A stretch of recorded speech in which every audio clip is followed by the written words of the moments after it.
sometimes you do what you have to do, not what you want to do. Yeah. So, or if it's your personal home, it's like, hey, do it, maybe we buy something that is a great investment for a rental in the future, something that we can refi down,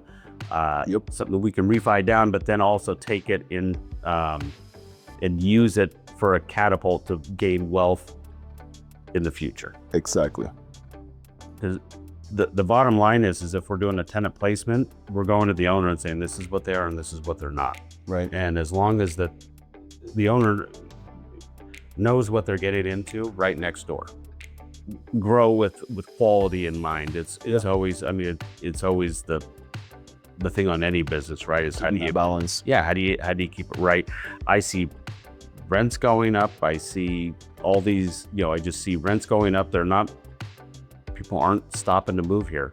Things are coming. Things are going out. Joey, thanks for coming, my brother. You're another amazing person, one of the best human beings I know for real. And you are another local business owner in Idaho, tenant placements right now, tenant placement business.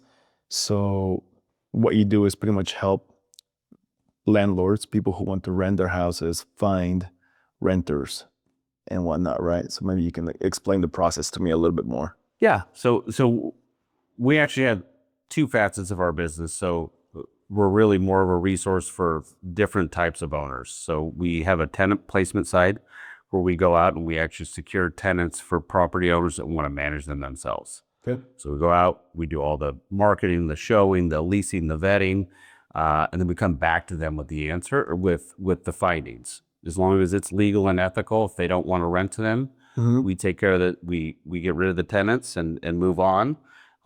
If not, we do a lease up for them, get them all leased up, get the tenants all moved in.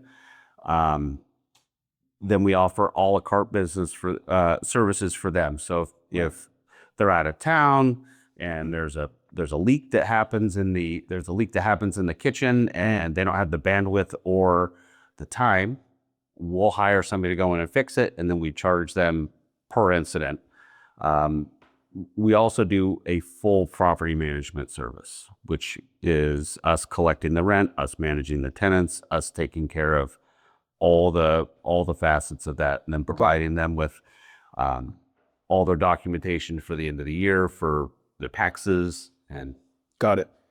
Property management, like when you do like the full property management service, it used to be, like the 10%.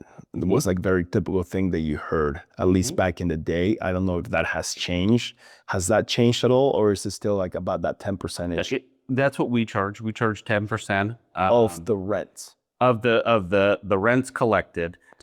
If what I do is I provide to owners that we've done tenant placement, if they want to move the tenants that we've put in there into full management, then we cut we do a different percentage for them because they've already paid us, and so we just want to offer them.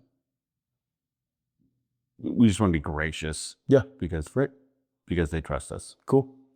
Do you do management or tenant placements mainly of single homes, right? Yeah. Not apartment buildings, because most of the time those big apartment buildings already come with like the big own kind of like management team, right?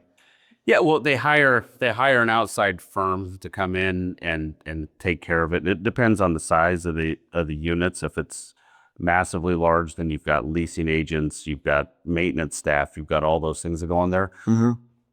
I mean, I'd love it someday to get into that space. Okay.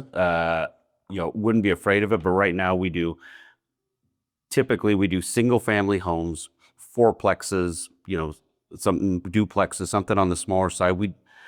I'd say that I deal probably about 70% with first time renters.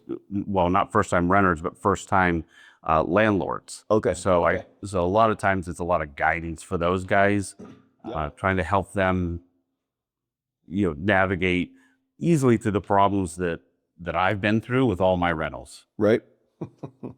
Yeah, and I mean, you've helped us with our 2 rentals that we have. several times with the different renters that we've had there over the last couple of years. So Right after we're done here. there you go. So I mean, yeah, it's great. It's just having the ability to not have to pay a property management fee because you don't necessarily need it managed full time. Yeah. And just have like an a la carte style of service where, okay, hey Joe, it's been like 5 months since that renter's been in there. Can you just go and do a quick inspection? Just make sure everything's still looking good. They're taking care of the yard, right? It's like, okay, yeah, sure. And then, oh, here's the fee for that specific service. All right, paid. Good to go. So for a lot of the people who are maybe on the fence of should I rent the house? I just don't want to give up 10% of my monthly earnings, right? Well, you don't have to. Yeah. You don't have to if you use like your services. Yeah. The best way I like to describe it to people is that you can be as involved as you want to be. If you just want to be the guy that collects rent, but you don't want to deal with blowing out the sprinklers or any of that stuff, we remind everybody in the fall that, hey, it's sprinkler blowout time. This is who we use. If you want to schedule that, or if you want us to schedule that, this is what it costs. Or once again, that if they just want to collect the rent and they're like, hey, there's a ABC problem, right? Can you go handle it? Yes, we go handle it, and then we build it. Easy. Yep. So talk to me a little bit about like your journey, right? So like, how did you get here? What things navigated you through life to the business that you're in now? Yeah. What was that path like? Well, so like a lot of people, I grew up quite poor. I mean, we weren't super wealthy. I met my wife 25 years ago. Alyssa, amazing. Alyssa, Shout out to Alyssa. We love you. And so we kind of worked we just started kind of working ourselves, trying to build up. And I worked for a beer company, and I sold beer for them, and they were super great and gracious, and a great company, Eden Beverage. It's local here in town. Yep, big company.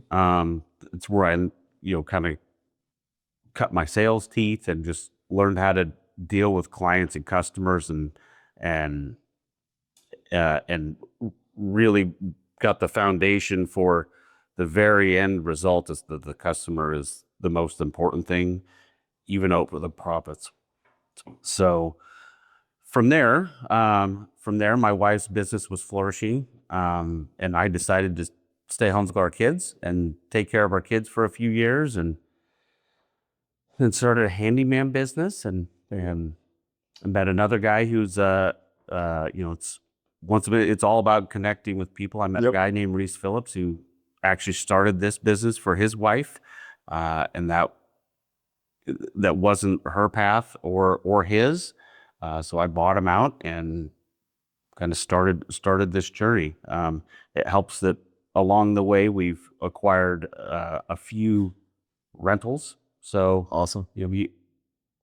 When you own them and you deal with them yourself, you learn how to work yourself through the problems that are always there, because there's always going to be problems with renters, rent, and it's kind of really how we kind of got where we got. Yeah, for sure. I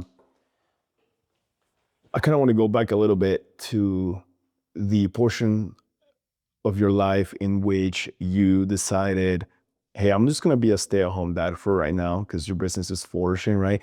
So can you go into how you guys came up to that and what challenges you had? Because, for example, as a man, the idea of staying home with the kids while the wife is kind of like the breadwinner, it can be a little emasculating for a lot of men, right? I went through a short period of time a couple of years ago with that. But yeah, it comes to the point where it's just like, hey, daycare is just as expensive as my yearly salary.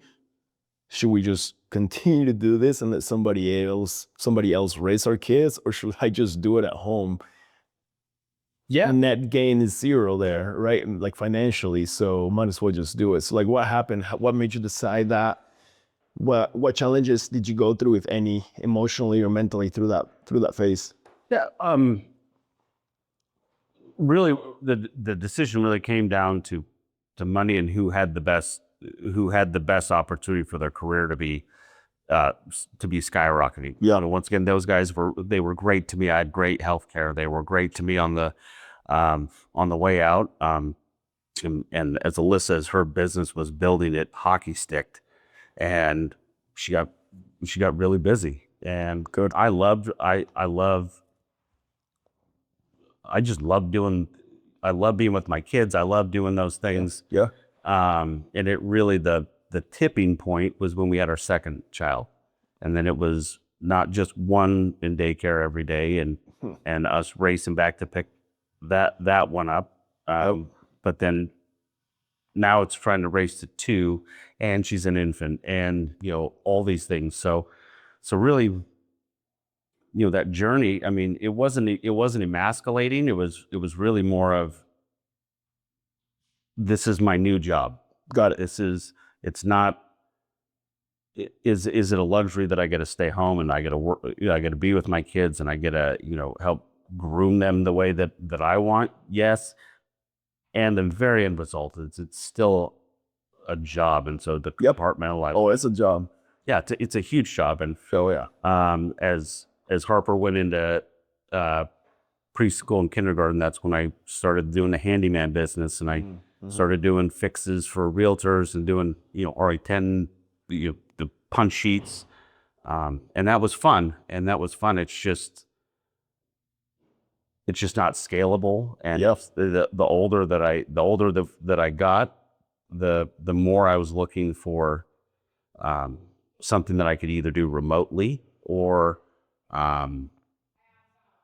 not have to be on a job site. I could be Right. wherever we were. Sure. So it's a very conscious decision for you. Yeah, it was a deliberate. What I'm going to do right now. Well, and we love to travel. We travel probably more than most. Nice. And it was also important that I stayed self-employed. Yeah, for sure. That was just on my end. I had to be able to go. I don't need to ask anybody. Yep. To go on a vacation. Yeah. Yeah. That's awesome. There's another, I think I heard you say there.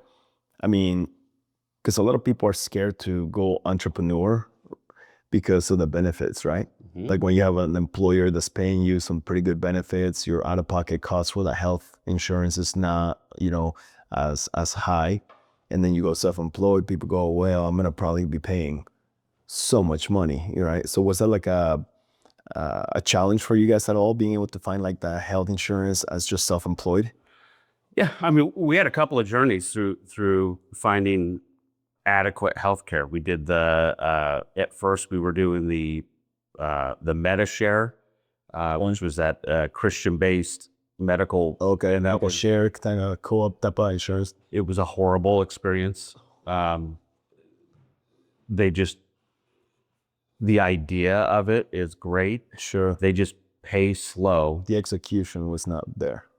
So you'd go to the doctor, and then you'd turn in your receipts for the doctor. Well, they wouldn't pay for 6 months, and then the medical provider sending you to collections. Of course. And so, payments took too long. Yeah, well, and they got to get paid, right? And we've been good stewards of our credit, so we're not going to not have somebody get paid. So then it became going back to traditional healthcare, which is a little bit more expensive. Sure. Which is a little bit more expensive. However, we're trying to find the ways that we can, make it affordable. Yeah. It's actually pretty easy to self-insure for dental care, as long as you take care of, you go pay to get your teeth cleaned twice a year. Right. And, you keep your kids up on their, just on their basic hygiene. Right. And then when it comes to braces, you just pay. Yeah. But it's cheaper to pay than probably, yeah. than to pay for medical care for that. True. That's true. It can be expensive. Cool. So yeah. So you bought the business then from Reese, who was kind of like building it up, and then where have you taken it? Right? Have you been able to expand it quite a bit? I imagine. Right? Yeah. So when I started the business with Reese, and I didn't buy it instantly. He actually was super gracious to me, and he actually helped fund me for 6 months Oh, to get my feet wet. yeah. That's cool. And I took it from one client when I started to we did 100 tenant placements last year. And then we started doing full property management the first of the year. So now we're kind of our goal this year is to do 125 tenant placements and to be at 30 full property managed. Awesome. That's kind of the goal. It's exponentially gotten busier and busier and busier thanks to folks like you and your wife who refer me quite a bit of business. Yes. Wouldn't go anywhere else. Well, thanks. And it's you just learn things along the ways, and being a small business owner, going from no employees to an employee, and then all of a sudden trying to find the ways to have actually systems. Yeah. And I always thought, if I get this system, it's going to fix it. It's going to do all these things. Well, they have to be tweaked about every month. Yeah, because it's an organism. Yeah, there's always something that happens that you've got to, and then there's a lot of dumb work where you go in and you make a form and you're like, this is the solve, and it's not the solve. Until the next issue arises. Right, and then nobody uses it. So it's the forms you use, not the ones you create. So right, that's really been the journey on the business now, is trying to find ways to make it replicatable as we grow to more and more and more and more employees, to be able to have the foundation and then to be able to hold people accountable. So that's really where the business is going now, is trying to figure out what are writing down the standards, because I know what my standards are and they're pretty high. Yep. And how can I replicate it to get the employees to all be on the same page, right, and hold people accountable. Yeah. And that's when culture is so important. Yeah. Hiring the proper. Yeah. Finding the right people. What does a typical day look like in your line of work? Yeah. So a typical day for me is I get up in the morning. I still take care of my kids in the morning. So I get my kids, depending on what time of year it is, I get my kids off to school. We make lunches, and then I spend about an hour doing just home stuff. So really it's fairly regimented. It's up at 7 for the kids. At 8 o'clock, I start doing my home stuff till 9. About 9, then I get myself ready for the day. And then 9:30 to 10, I link up with my assistant, Lauren, who's amazing. And we get the day squared away and then it's trying to get new business, trying to maintain the old business, trying to, work through all the, just what the day has arised. Right.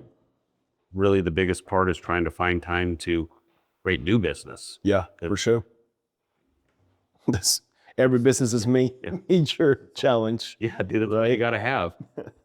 Have you seen a pickup or a slowdown in the rental market here in Idaho, in this Treasure Valley area? It ebbs and flows. Right now we're going into the summer season where it's really busy. Yeah. And I know that as depending on what the real estate market's doing is really what's pushing people either into renting a home or choosing to rent their homes. Right now, I mean, I end up with a lot of folks that have 2-point, 3-point interest rates, and they're not going to give them up. I know, and I don't blame them, because I know I wouldn't either. And then on the flip side, people that would get in with interest rates kind of where they are, they're choosing to rent, hoping for the right time. Whether that right time is ever going to happen. What does that mean too? What does the right time mean? Yeah, well, I mean, there's sometimes you do what you have to do, not what you want to do. Yeah. I, I tell this story quite a bit. When Alyssa was first getting into real estate, it was a 2007, 2008, and the big crash, right? Everybody thought the sky was falling. Yes. Hindsight, if I could have bought 30 houses in 2008 when everybody thought that they weren't going to have, well, even at the height of the market before the market crashed, in hindsight, if I could have bought them at the height, I mean, where would we be today? I mean, because it's exponentially gone like this. The amount of equity is insane. Working on refining and getting the houses into the right spot. And I'm just also a true believer, if it cash flows, it doesn't matter what the interest rate is. Sure. So, or if it's your personal home, it's like, hey, maybe we buy something that is a great investment for a rental in the future. Something we can refi down.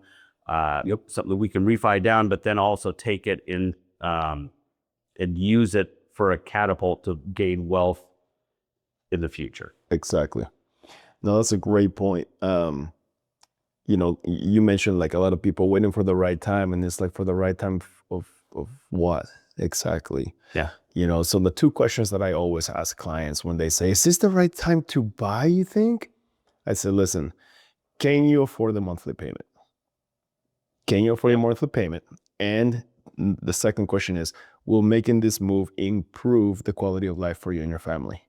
If you answer yes to both of those questions, the right time is now. Yeah. If you answer no to one of them, then analyze how can you make it a yes, or what's happening behind that no, right?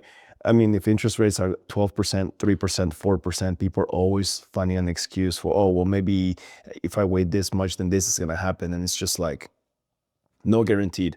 We don't have a crystal ball. I mean, so that is, and we have a pretty good idea based on like economic markers of what could happen, but if it actually happens, also, depends on if new policies actually implement or get switched, because that also affects consumer behavior and investment from businesses in and outside of the United States. So, listen, if interest rates seem high to you right now, because we've been spoiled with 2020 through mid 2022 with 3% rates, like those are the outliers. Those were not the norms, right? For us to get back to those levels of interest rates, the economy would have to suffer a big blow, right? Like it happened with the COVID thing. So do we want the economy to take a humongous blow in exchange for you having a little bit, better interest rates?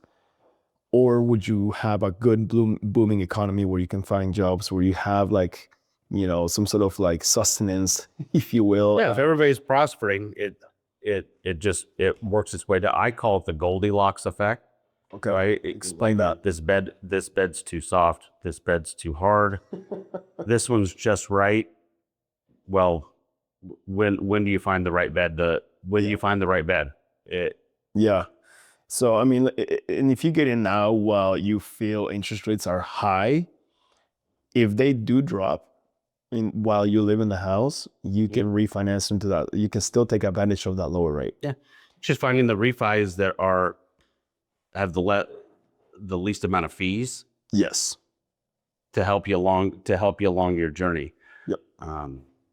And turning those things into, once again, turning them into, and turning it into an asset instead of a liability is the key to even starting, right? Right. And the house prices aren't going down. No. And if interest rates go down, they're going to keep going up. They're going to skyrocket, right? And so if somebody's looking to buy an investment, does it cash flow? That's, really, and I know that there's all these different metrics that people use, whether it's, cap rate or all these things. I try to make it pretty simplistic. Yeah. What's the monthly payment? Yeah. What can I get for rent? Yep. And is that money? Like, and it doesn't even have to be a lot. It doesn't have to, because traditionally as well, rents go up, and you might cash flow $200 and it might be, pretty tight there, but as rents climb, that starts to grow. Right. And then if you get an opportunity, if you had to refi or you could refi it to a lower rate, and you're gaining here, but then you're also gaining on the appreciation of the home. And so it's kind of this long game. That's always for me. Does it make money? Yes or no? Totally. Yeah. Can be pretty simple as that. And listen, sometimes there's some business owners or people that make a lot of money and they need to throw their money on something, on an investment. And it doesn't always have to cash flow. Sometimes those big businesses actually look for a little bit of a money drain because it helps them save on taxes, right? So even if they get a house that's just like barely breaking even or it's costing them $200 a month, like at the end of that year, they get to write off no rents revenues, right? It's a loss in rent revenue and depreciation on top of that, which is a made up number really. It's not a real cash loss out of their pocket. And so that helps protect the total taxable income for them. So that can also be a strategy sometimes for people that make a lot of money is, hey, I need something to kind of like shield some of this guy. Yeah. And we use, I'm probably going to butcher the name, but it's the scheduled depreciations where they come in and they depreciate the home out all at once. Oh, right. And so, there's some qualifiers.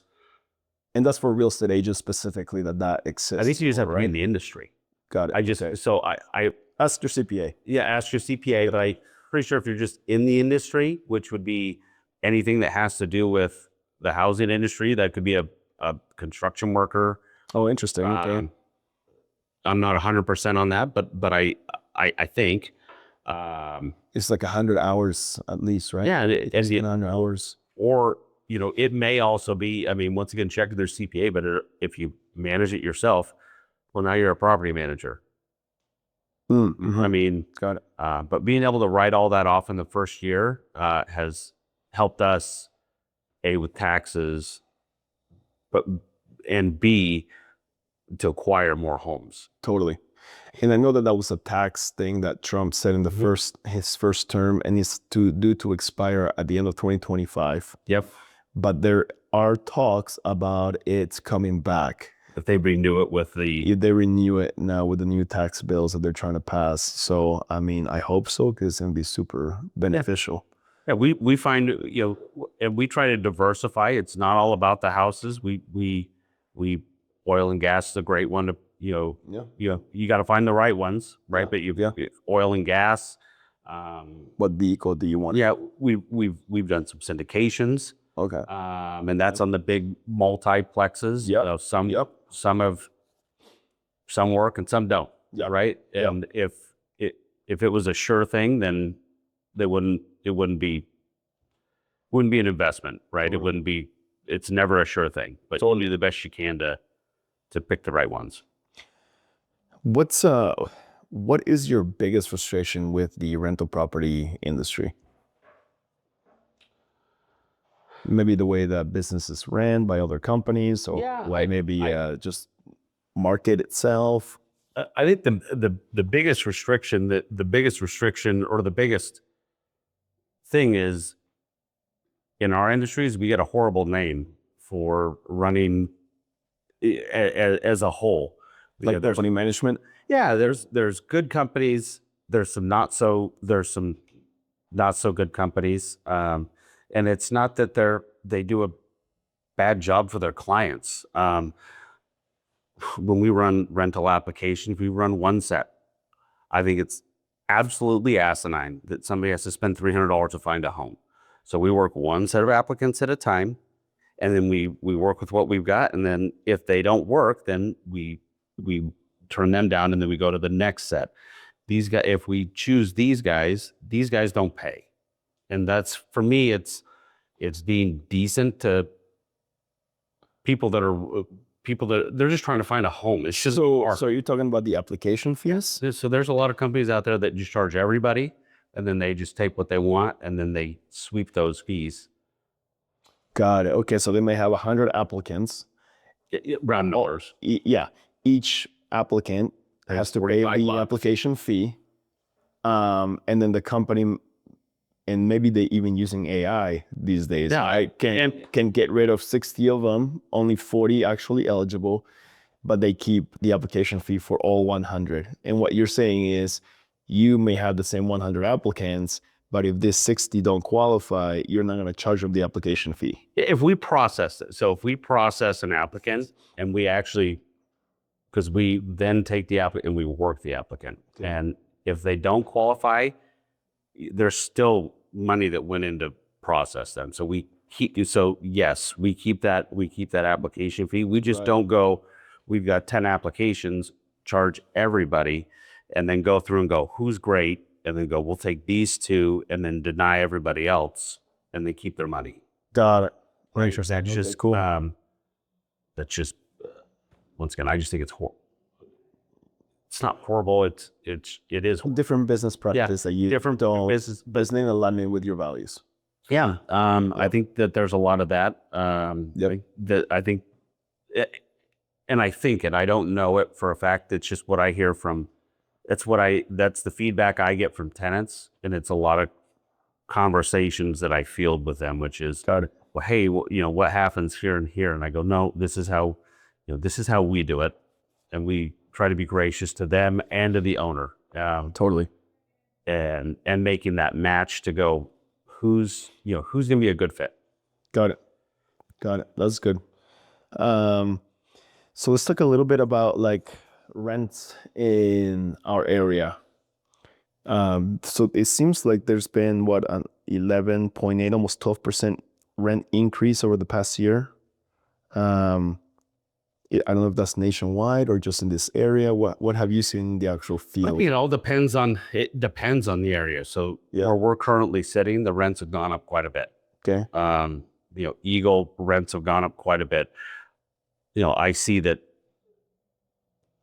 like the 83709, 83642, kind of the main area of Boise there, 83704. Right. They're actually fairly flat across the board. Oh, okay. Interesting. We had this big uptick during COVID where rents were changing for owners $200, $300 a month per year, right? So these massive, and then it just kind of went up, it dropped a little bit, and now it's just kind of flat now. And that's where I kind of see where we're at right now on rents is they're definitely good because they're definitely good. It's just there hasn't been this big, for lack of a better term, COVID uptick in rents like we had. Okay. That's interesting. You would think that so the rent amount per month went up during COVID. Like a lot. Which is interesting because that's when you had lower rates. So you know that a lot of these landlords were probably able to refinance into much lower rates than they had, making an increase in cash flow just right. Yeah. Well, and I think it's Alex.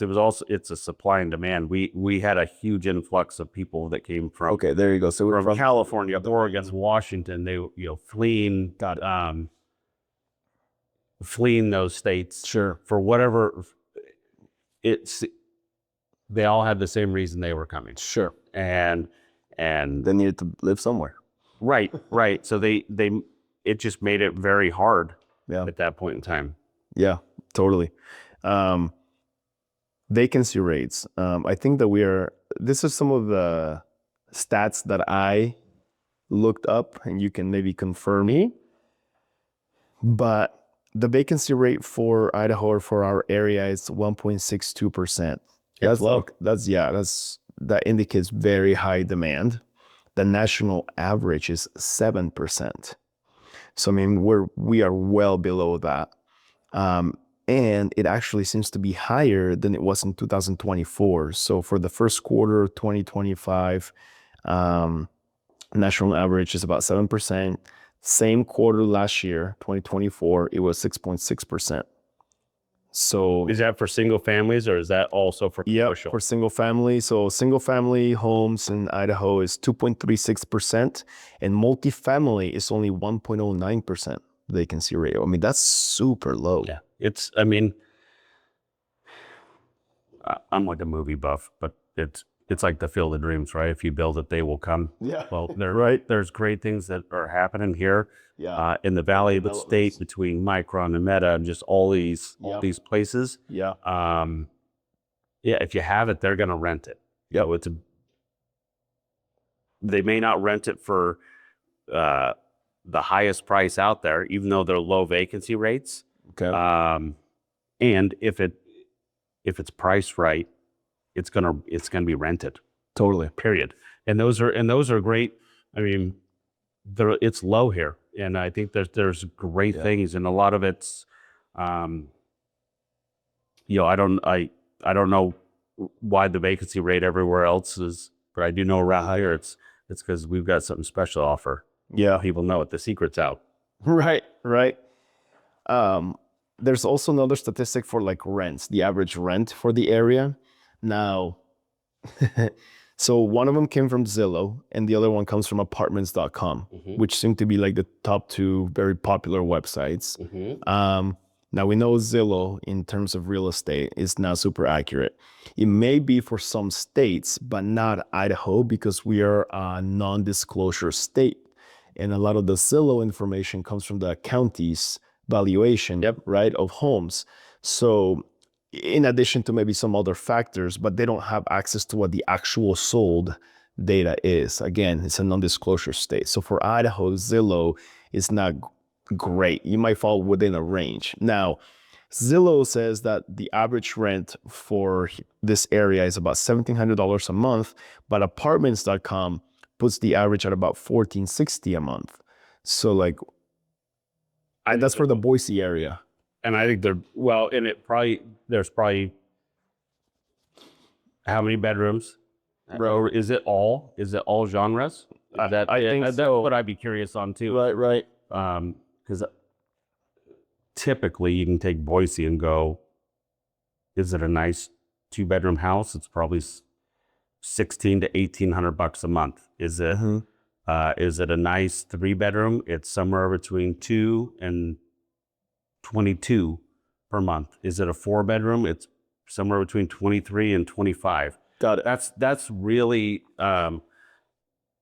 where I see about the averages are for the areas. I mean, got it. You know, it says Meridian is actually higher, like almost $2,200 a month. Yeah, it is. This 83646 over here, it's booming. That's awesome. And I mean, great schools and just all those things, but it's good for the rents. Yeah, that's awesome. So, and I kind of wanted to bring that up because it just like Zillow with real estate. I saw this house was on sale, or it's going to be this much. You just have to be very careful when you see a statistic on like a Zillow or apartments.com, and then you call Joe and you're like, well, rents is, says that it's the average about $1,700. So why is this house $2,300, right? So there's factors that need to be included in there. There are things that need to be added or taken away to make sure that the rent is accurate. So areas, amenities, does the community have pools? Does what all those things factor in there? And a lot of it is area, and it's bedrooms and bathrooms. So we use a different computer system that actually hones in on about a 2-mile square, or not square, round, of the home, and then it pulls data for what everything is rented for around it, and that's really where we come up with our number, at least a baseline. At least a baseline. The company is called Rentometer.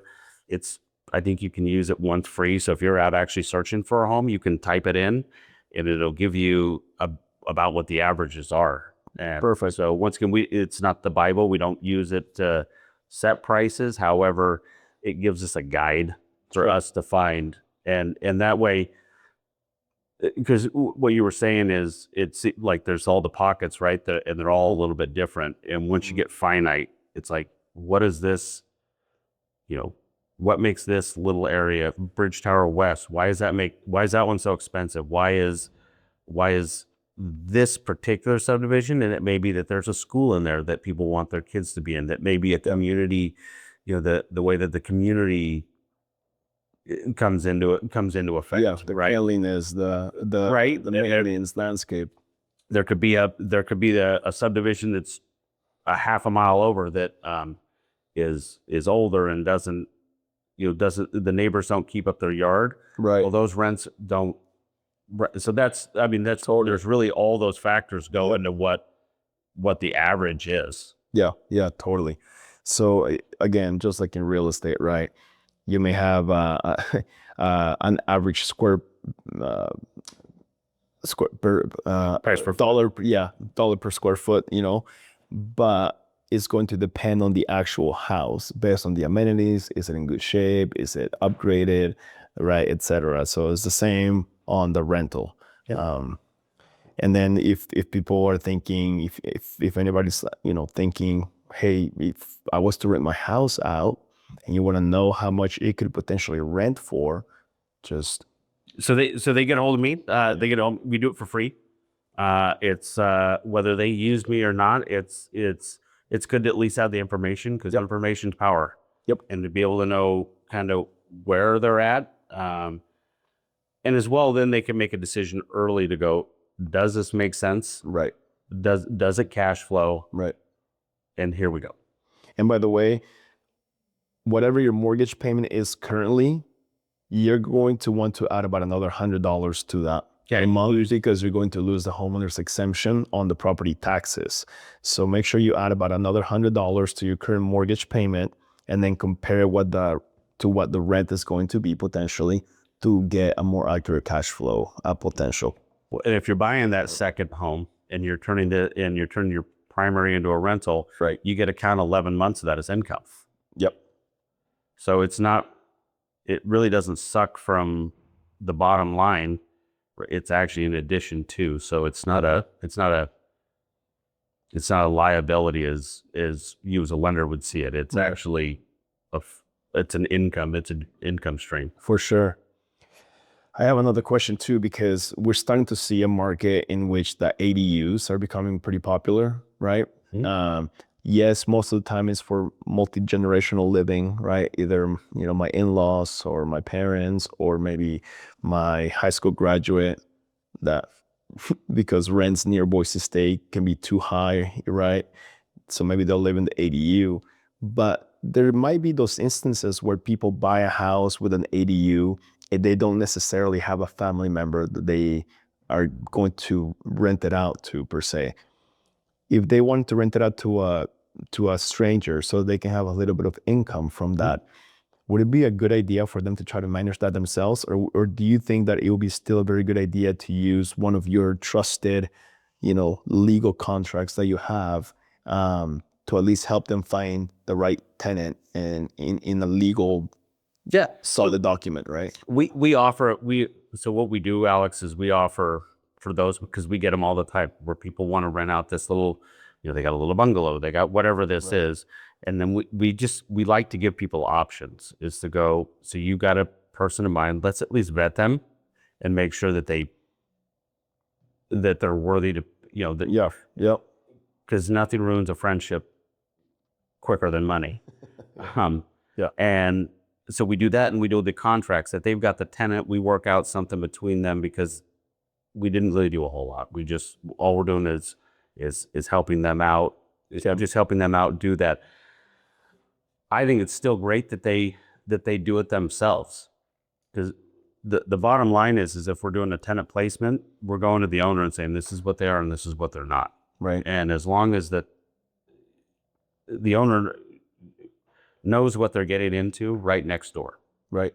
So what are you looking for in the renter? How do you qualify them? What do you do? Yeah, a lot of it, we've got a lot of it's based off of credit.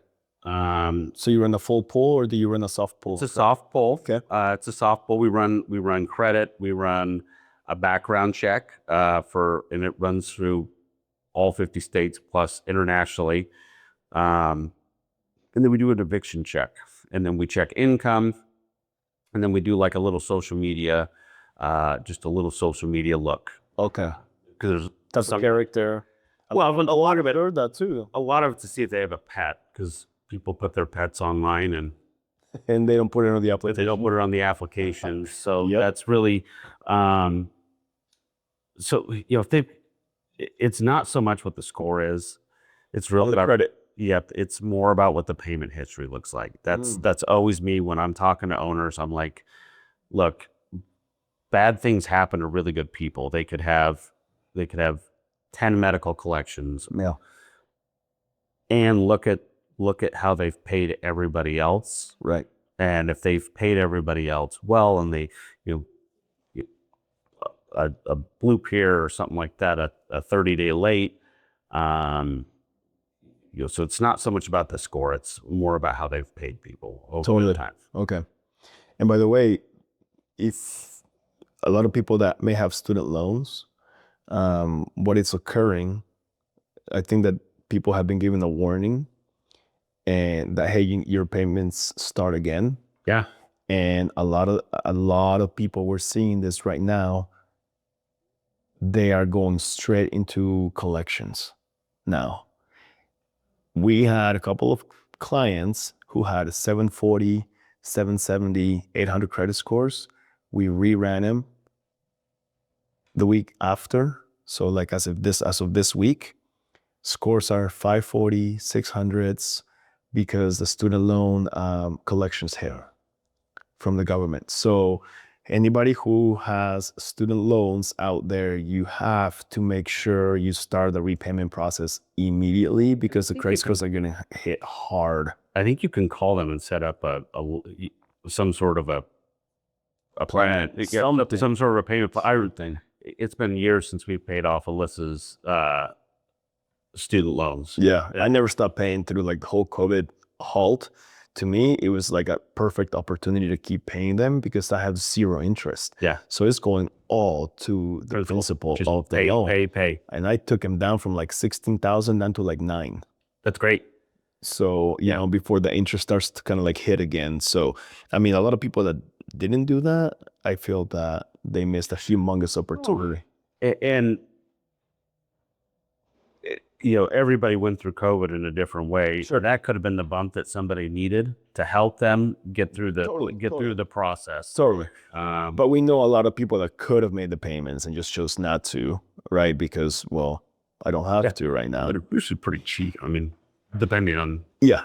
on how many you have. Yeah. So, cool, man. Where do you see yourself and your business in the next 5 to 10 years? Where do you see the market here in Idaho, Boise, Treasure Valley area going in the next maybe couple, 5, 10 years? I see it going up. I mean, so I see my business growing exponentially. We've got a pretty rambunctious 5-year plan. Awesome.